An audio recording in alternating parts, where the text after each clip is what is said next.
आप सभी को मेरा नमस्कार। ये आपके नेट सेट के लिए बहुत ही उपयोगी है। तो चलिए हम इसे प्रारंभ करते हैं।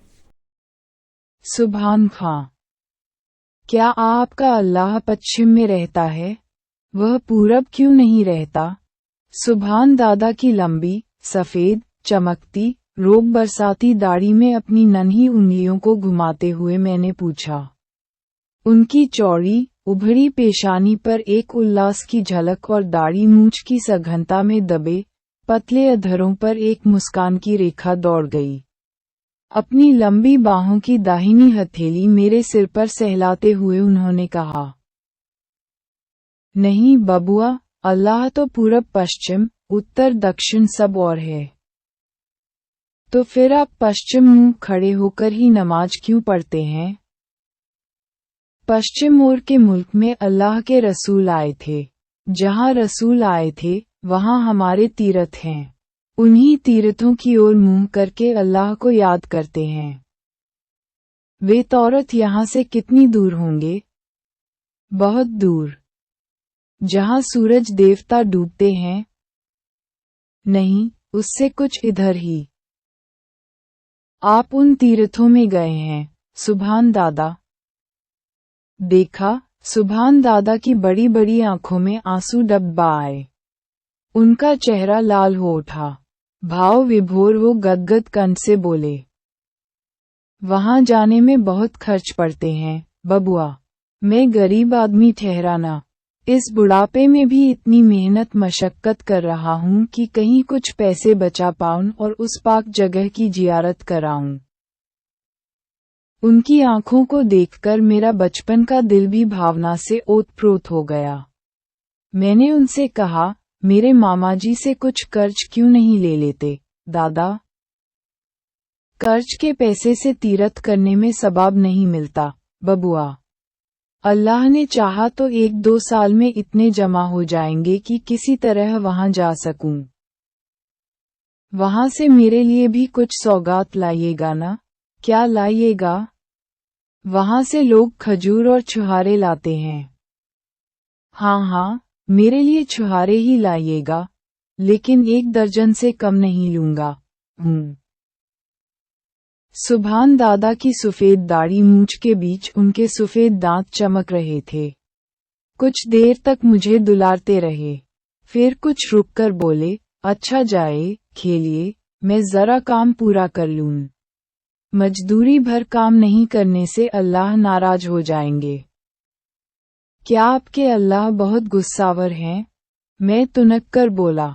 आज सुभान दादा बड़े जोरों से हंस पड़े, फिर एक बार मेरे सिर पर हथेली फेरी और बोले, बच्चों से वह बहुत खुश रहते हैं, बबुआ। वह तुम्हारी उम्र दराज करें, कहकर मुझे अपने कंधे पर ले लिया। मुझे लेते हुए दीवार के नजदीक आए, वहां उतार दिया और झट अपनी कन्नी और बसूली से दीवार पर काम करने लगे। खां एक अच्छे राज समझे जाते थे।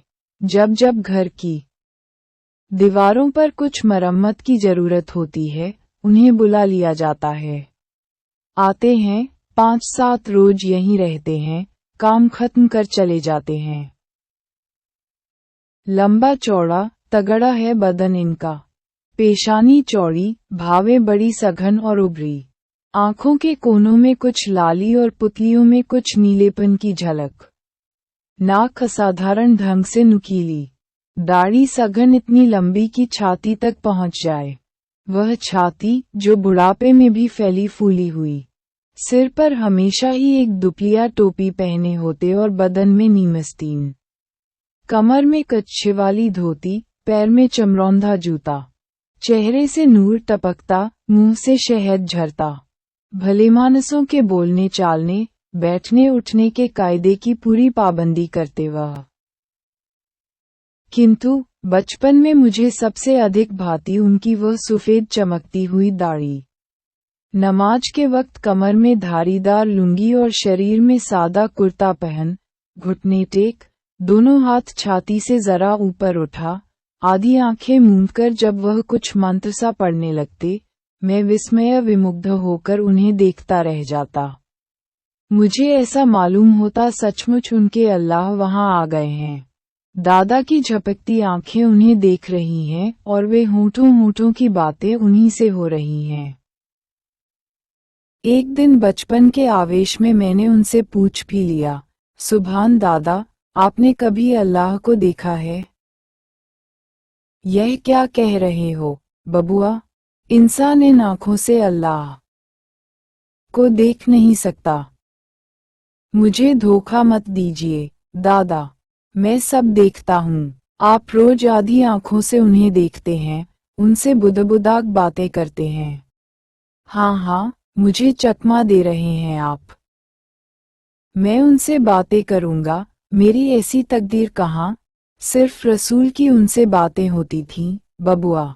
ये बातें कुरान में लिखी हैं। अच्छा दादा, क्या आपके रसूल को भी दाढ़ी थी? हाँ हाँ, थी। बड़ी खूबसूरत, लंबी, सुनहली। अब भी उनकी दाढ़ी के कुछ बाल मक्का में रखे हैं। हम अपने तीरथ में उन बालों के भी दर्शन करते हैं। बड़ा होने पर जब दाढ़ी होगी, मैं भी दाढ़ी रखाऊंगा दादा। खूब लंबी दाढ़ी। सुभान दादा ने मुझे उठाकर गोद में ले लिया, फिर कंधे पर चढ़कर इधर उधर घुमाया। तरह तरह की बातें सुनाई, कहानियां कहीं। मेरा मन बहलाकर वह फिर अपने काम में लग गए। मुझे मालूम होता था, काम और अल्लाह यही दो चीजें संसार में उनके लिए सबसे प्यारी हैं। काम करते हुए अल्लाह को नहीं भूलते थे और अल्लाह से फुर्सत पाकर फिर झट काम में जुट जाना पवित्र कर्तव्य समझते थे। और काम और अल्लाह का ये सामंजस्य उनके दिल में प्रेम की वह मंदाकिनी बहाता रहता था, जिसमें मेरे जैसे बच्चे भी बड़े मजे में डुबकियां लगा सकते थे, चुपकियां ले सकते थे। नानी ने कहा, सवेरे नहा खा लो, आज तुम्हें हुसैन साहब के पैक में जाना होगा। सुभान खां आते ही होंगे। जिन कितने देवताओं की मनौती के बाद माँ ने मुझे प्राप्त किया था, उनमें एक हुसैन साहब भी थे। 9 साल की उम्र तक, जब तक जनेऊ नहीं हो गई थी, मुहर्रम के दिन मुसलमान बच्चों की तरह मुझे भी ताजे के चारों और रंगीन छड़ी लेकर कूदना पड़ा है और गले में गंडे पहनने पड़े हैं। मुहर्रम उन दिनों मेरे लिए कितनी खुशी का दिन था। नए कपड़े पहनता, उछलता कूदता, नए नए चेहरे और तरह तरह के खेल देखता, धूम धक्कड़ में किस तरह 4 पहर गुजर जाते। इस मुहर्रम के पीछे जो रोमांचकारी हृदय को पिघलाने वाली, करुण रस से भरी दर्द अंगेज घटना छिपी है, उन दिनों उसकी खबर भी कहाँ थी। खैर, मैं नहा धीकर, पहन ओढ़कर इंतजार ही कर रहा था कि सुभान दादा पहुंच गए, मुझे कंधे पर ले लिया और अपने गांव में ले गए। उनका घर क्या था, बच्चों का अखाड़ा बना हुआ था। पोते पोतियों, नाती नातिनों की भरमार थी उनके घर में। मेरी ही उम्र के बहुत बच्चे रंगीन कपड़ों से सजे धजे, सब मानो मेरे ही इंतजार में। जब पहुंचा, सुभान दादा की बूढ़ी बीवी ने मेरे गले में एक बद्धी डाल दी, कमर में घंटी बांध दी, हाथ में 2 लाल चूड़ियां दे दी और उन बच्चों के साथ मुझे लिए दिए करबला की ओर चलों। दिन भर उछला कूदा, तमाशे देखे, मिठाइयां उड़ाई और शाम को फिर सुभान दादा के कंधे पर घर पहुंच गया। ईद बकरीद को न सुभान दादा हमें भूल सकते थे, न होली दिवाली को हम उन्हें। होली के दिन नानी अपने हाथों में पुए, खीर और गोश्त परोसकर सुभान दादा को खिलाती, और तब मैं ही अपने हाथों से अबीर लेकर उनकी दाढ़ी में मलता। एक बार जब उनकी दाढ़ी रंगीन बन गई थी, मुझे पुरानी बात याद आ गई। मैंने कहा, सुभान दादा, रसूल की दाढ़ी भी तो ऐसी ही रंगीन रही होगी। उस पर अल्लाह ने ही रंग दे रखा था, बबुआ। अल्लाह की उन पर खास मेहरबानी थी। उनके जैसा नसीबों हम मामूली इंसानों को कहाँ। ऐसा कहकर झट आंखें मूंदकर कुछ बुदबुदाने लगे, जैसे वह ध्यान में उन्हें देख रहे हों। मैं भी कुछ बड़ा हुआ, उधर दादा भी आखिर हज कर ही आए। अब मैं बड़ा हो गया था, लेकिन उन्हें छुहारे की बात भूली नहीं थी। जब मैं छुट्टी में शहर के स्कूल से लौटा, दादा यह अनुपम सौगात लेकर पहुंचे। इधर उनके घर की हालत भी अच्छी हो चली थी। दादा के पुण्य और लायक बेटों की मेहनत ने काफी पैसे इकट्ठे कर लिए थे, लेकिन उनमें वही विनम्रता और सज्जनता थी, और पहले की ही तरह शिष्टाचार निचाहा। फिर छुहारे निकाल मेरे हाथ पर रख दिए। बबुआ, यह आपके लिए खास अरब से लाया हूँ। याद है न आपने इसकी फरमाइश की थी। उनके नथने आनंदातिरेक से हिल रहे थे।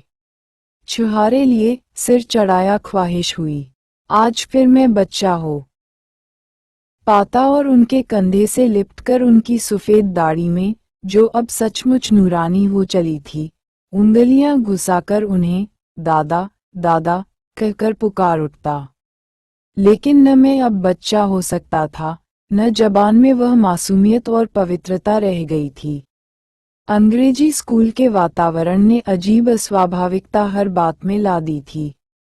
पर हाँ, शायद एक ही चीज अब भी पवित्र रह गई थी। आंखों ने आंसू की छलकन से अपने को पवित्र कर चुपचाप ही उनके चरणों में श्रद्धांजलि चढ़ा दी।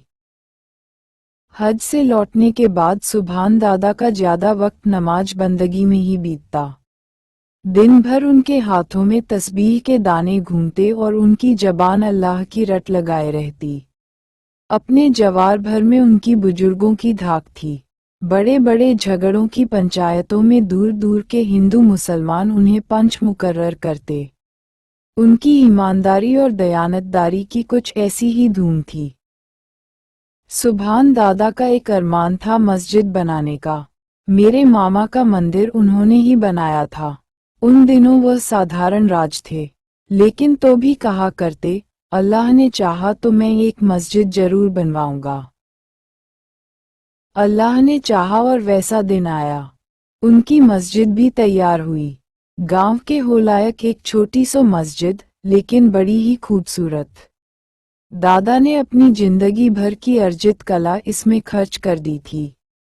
हाथ में इतनी ताकत नहीं रह गई थी कि अब खुद कन्नी या बसूली पकड़े, लेकिन दिन भर बैठे बैठे एक एक ईंट की जुड़ाई पर ध्यान रखते और उसके भीतर भीतर जो बेल बूटे काढ़े गए थे, उनके सारे नक्शे उन्होंने ही खींचे थे, और उनमें से एक एक का काढ़ा जाना की बारीक निगरानी में हुआ था। मेरे मामाजी के बगीचे में शीशम, सखुए, कटहल आदि इमारतों में काम आने वाले पेड़ों की भरमार थी। मस्जिद की सारी लकड़ी हमारे ही बगीचे से गई थी। जिस दिन मस्जिद तैयार हुई थी, सुभान दादा ने जवार भर के प्रतिष्ठित लोगों को न्योता दिया था। जुमा का दिन था। जितने मुसलमान थे, सबने उसमें नमाज पढ़ी थी। जितने हिंदू आए थे, उनके सत्कार के लिए दादा ने हिंदू हलवाई रखकर तरह तरह की मिठाइयाँ बनवाई थीं, पान इलायची का प्रबंध किया था। अब तक भी लोग उस मस्जिद के उद्घाटन के दिन की दादा की मेहमानदारी भूले नहीं हैं। जमाना बदला। मैं अब शहरों में ही ज्यादातर रहा, और शहर आए दिन हिंदू मुस्लिम दंगों के अखाड़े बन जाते थे। हाँ, आए दिन देखिएगा, एक ही सड़क पर हिंदू मुसलमान चल रहे हैं, एक ही दुकान पर सौदे खरीद रहे हैं, एक ही सवारियों पर जानू ब जानू आ जा रहे हैं, एक ही स्कूल में पढ़ रहे हैं, एक ही दफ्तर में काम कर रहे हैं कि अचानक सबके सिर पर शैतान सवार हो गया। हल्ला, भगदड़, मारपीट, खून खराबा, आगजनी, सारी खुराफातों की छूट। न घर महफूज, न शरीर, न इज्जत, प्रेम, भाईचारे और सहृदयता के स्थान पर घृणा, विरोध और नृशंस हत्या का उल्लंघन नृत्य। शहरों की यह बीमारी धीरे धीरे देहात में घुसने लगी। गाय और बाजे के नाम पर तकरारें होने लगीं। जो जिंदगी भर कसाईखानों के लिए अपनी गायें बेचते रहे, वे ही एक दिन किसी एक गाय के कटने का नाम सुनकर ही कितने इंसानों के गले काटने को तैयार होने लगे। जिनके शादी ब्याह, परब त्योहार बिना बाजे के नहीं होते, जो मुहर्रम की गमी के दिन भी बाजे गाजों की धूम किए रहते, अब वे ही अपनी मस्जिद के सामने से गुजरते हुए 1 मिनट के बाजे पर खून की नदियां बहाने को उतारू हो जाते। कुछ पंडितों की बनाए, कुछ मुल्लाओं की चलती बनी। संगठन और तंजीम के नाम पर फूट और कलह के बीज बोए जाने लगे। लाठियां उछली, हुर्रे निकले, खोपड़ियां फूटी, अंतड़ियां बाहर आईं। कितने नौजवान मरे, कितने घर फेंके, बाकी बच गए खेत खलिहान, सो अंग्रेजी अदालत के खर्चे में पीछे कुर्क हुए। खबर फैली, इस साल सुभान दादा के गांव के मुसलमान भी कुर्बानी करेंगे। जवार में मुसलमान कम थे, लेकिन उनके जोश का क्या कहना। इधर हिंदुओं की जितनी गाय पर ममता न थी, उससे ज्यादा अपनी तादाद पर घमंड था। तना तनी का बाजार गरम। खबर यह भी फैली कि सुभान खां की मस्जिद में ही कुर्बानी होगी। सुभान खां की मस्जिद में ही कुर्बानी होगी। नहीं, ऐसा नहीं हो सकता। अगर हुई तो क्या होगा? हमारी नाक कट जाएगी। लोग क्या कहेंगे? इतने हिंदू के रहते गौ माता के गले पर छुरी चली। छुरी से गौ माता को बचाना है तो गौरागौरी के कसाईखाने पर हम धावा करें। और अगर सचमुच जोश है तो चलिए मुजफ्फरपुर अंग्रेजी फौज की छावनी पर ही धावा बोलें। कसाईखाने में तो बूढ़ी गायें कटती हैं, छावनी में तो मोटी ताजी बछियां ही काटी जाती हैं। लेकिन वे तो हमारी आंखों से दूर हैं। देखते हुए मक्खी कैसे निली जाएगी? माफ कीजिए, दूर नजदीक की बात नहीं है, बात है हिम्मत की, ताकत की। छावनी में आप नहीं जाते हैं, इसलिए कि वहां सीधे तोप के मुंह में पड़ना होगा। यहाँ मुसलमान एक मुट्ठी हैं, इसलिए आप टूटने को उतावले हैं। आप सुभान खां का पक्ष ले रहे हैं, दोस्ती निभाते हैं। धर्म से कर दोस्ती नहीं। कुछ नौजवानों को मेरे मामा जी की बातें ऐसी बुरी लगीं कि सख्त सुस्त कहते वहां से उठकर चल दिए। लेकिन कितना भी गुस्सा किया जाए, चीखा चिल्लाया जाए, ये साफ बात है कि मामा की बिना रजामंदी के किसी बड़ी घटना के लिए किसी की पैर उठाने की हिम्मत नहीं हो सकती थी। उधर सुभान दादा के दरवाजे पर भी मुसलमानों की भीड़ है। न जाने दादा में कहाँ का जोश आ गया है। वह कड़क कर कह रहे हैं, गाय की कुर्बानी नहीं होगी। ये फालतू बातें सुनने को मैं तैयार नहीं हूँ। तुम लोग हमारी आंखों के सामने से हट जाओ। क्यों नहीं होगी? क्या हम अपना मजहब डर के मारे छोड़ देंगे? मैं कहता है, यह मजहब नहीं है। मैं हज से हो आया हूँ, कुरान मैंने पढ़ी है। गाय की कुर्बानी लाजिमी नहीं है। अरब में लोग दुम्मे और कैंट की कुर्बानी अमूमन करते हैं। लेकिन हम गाय की ही कुर्बानी करें तो वे रोकने वाले कौन होते हैं? हमारे मजहब में वे दखलंदाजी क्यों करेंगे? उनकी बात उनसे पूछो। मैं मुसलमान हूँ, कभी अल्लाह को नहीं भूला हूँ। मैं मुसलमान की हैसियत से कहता हूँ, मैं गाय की कुर्बानी न होने दूंगा, न होने दूंगा। दादा की समूची दाढ़ी हिल रही थी, गुस्से से चेहरा लाल था, होंठ फड़क रहे थे, शरीर तक हिल रहा था। उनकी यह हालत देख सभी चुप रहे, लेकिन एक नौजवान बोल उठा, आप बूढ़े हैं, आप अब अलग बैठिए, हम काफिरों से समझ लेंगे। दादा चौंक उठे। कल्लू के बेटे, जबान संभाल कर बोल, तू किन्हें काफिर कह रहा है? और मेरे बुढ़ापे पर मत जा, मैं मस्जिद में चल रहा हूँ। पहले मेरी कुर्बानी हो लेगी, तब गाय की कुर्बानी हो सकेगी। सुभान दादा वहां से उसी तनातनी की हालत में मस्जिद में आए। नमाज पढ़ी, फिर तस्बीह लेकर मस्जिद के दरवाजे की चौक पर, मेरी लाश पर होकर ही कोई भीतर घुस सकता है, कहकर बैठ गए। उनकी आंखें मूंदी हैं, किंतु आंसुओं की झड़ी उनके गाल से होती, उनकी दाढ़ी को भिगोती, अजस रूप में गिरती जा रही है। हाथ में तस्बीह के दाने हिल रहे हैं और होंठों पर जरा जरा जुम्बिश है। नहीं तो उनका समूचा शरीर संगमरमर की मूर्ति सा लग रहा है, निश्चल, निस्पंद। धीरे धीरे मस्जिद के नजदीक लोग इकट्ठे होने लगे। पहले मुसलमान, फिर हिंदू भी। अब गाय की कुर्बानी का सवाल दादा की आंसुओं की धारा में बहकर न जाने कहाँ चला गया था। वह साक्षात देवदूत से दीख पड़ते थे। देवदूत जिसके रोम रोम से प्रेम और भाईचारे का संदेश निकलकर वायुमंडल को व्याप्त कर रहा था। अभी उस दिन मेरी रानी मेरे 2 वर्ष जेल में जाने के बाद इतने लंबे अरसे तक राह देखती देखती आखिर मुझसे मिलने गया सेंट्रल जेल में आई थी। इतने दिनों की बिछुड़न के बाद मिलने पर जो सबसे पहली चीज उसने मेरे हाथों पर रखी वे थे रेशम और कुछ सूत के अजीबोगरीब ढंग से लिपटे लिपटाए डोरे, बद्धियां, गंडे आदि। ये सूरत देवता के हैं, यह अनंत देवता के, ये ग्राम देवता के। यूं ही गिनती गिनती आखिर में बोली, ये हुसैन साहब के गंडे हैं। आपको मेरी कसम, इन्हें जरूर ही पहन लीजिएगा। ये सब मेरी माँ को मन्नतों के अवशेष चिन्ह हैं। माँ चली गई, लेकिन तो भी ये मन्नतें अब भी निभाई जा रही हैं। रानी जानती है मैं नास्तिक हूँ, इसलिए जब जब इनके मौके आते हैं खुद इन्हें मेरे गले में डाल देती है। आज इस जेल में जेल कर्मचारियों और खुफिया पुलिस के सामने उसने ऐसा नहीं किया, लेकिन कसम देने से नहीं चूकी। मैंने भी हंसकर मानो उसकी दिलजमई कर दी।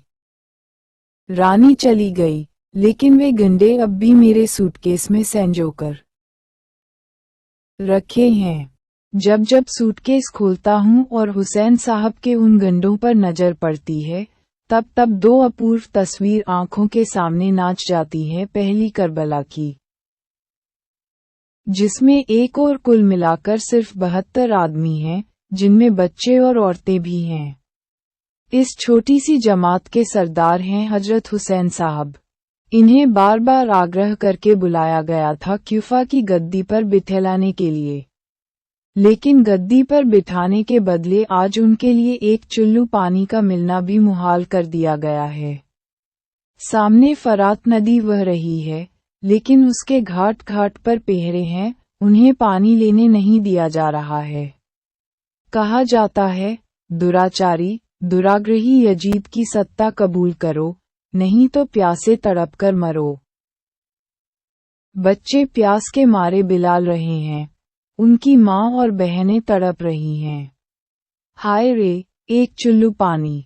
मेरे लाल के कंठ सूखे जा रहे हैं, उसकी सांस रुकी है। पानी, एक चुल्लू पानी। पानी की तो नदी बह रही है और तुम्हें इज्जत और दौलत भी कम नहीं बख्शी जाएगी, क्योंकि तुम खुद रसूल जो हो। लेकिन शर्त यह है कि यजीद के हाथ पर बेत करो। यजीद के हाथ पर बेत। दुराचारी, दुराग्रही यजीद की सत्ता कबूल कर ले और रसूल का नवाशा हो नहीं सकता। हम एक चुल्लू पानी में डूब मरना पसंद करेंगे, लेकिन यह नीच काम रसूल के नाती से नहीं होगा। लेकिन बच्चों के लिए तो पानी लाना ही है, उन्हें यूं जीते जी तड़पकर मरने नहीं दिया जा सकता।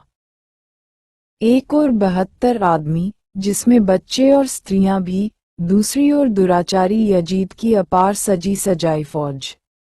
लड़ाई होती है। हजरत हुसैन और उनका पूरा काफिला उस करबला के मैदान में शहादत पाता है।